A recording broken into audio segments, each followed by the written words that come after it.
I never thought much of urban legends until I moved to the sleepy town of Millfield, nestled deep in the heart of Pennsylvania.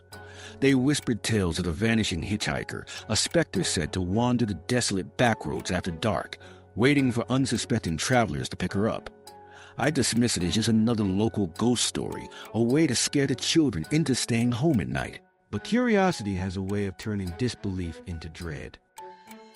One night, fueled by the thrill of adventure and a dash of reckless bravado, I decided to test the legend. The moon hung low in the sky, casting an eerie glow over the winding roads.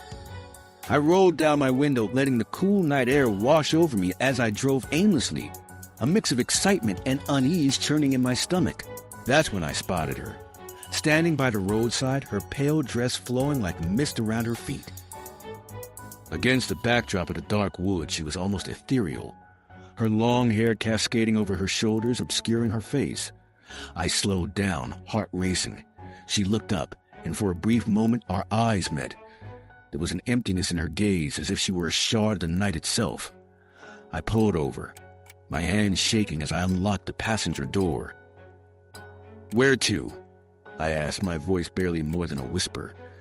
She climbed in wordlessly, and I could feel the chill of her presence settling in beside me like a shroud. As I drove, I caught fleeting glances at her from the corner of my eye. The air thickened with an unshakable weight, the sort of silence that gnaws at the edges of your sanity. I dared not look directly at her, but I felt her gaze boring into me, searching for something deep within. "Just keep going," she murmured, her voice a hollow echo, almost swallowed by the night. I did as she instructed, wondering where I was headed and why my heart pounded so violently in my chest.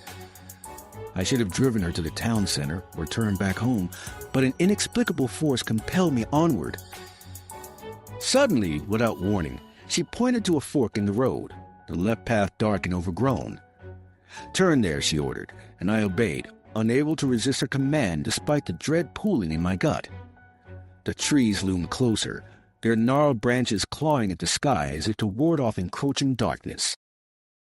Then, as if she had never existed, she vanished from the seat beside me, leaving behind only a lingering coldness and an echo of sorrow that battered against my mind. My breath caught in my throat. I turned to the empty space beside me and felt an overwhelming sense of loss wash over me. There, etched into the fabric of my memory, was a name that sent shivers down my spine. I had driven right past the old Millfield cemetery, the final resting place of those who met tragic ends along that stretch of road. The legends tell of those who never found peace, lingering in the world of the living, forever repeating their last journeys. I had picked up a ghost, a lost spirit seeking a home, and the realization crushed my chest like a heavy stone. Some stories are more than mere tales. They are warnings, and I should have paid more attention.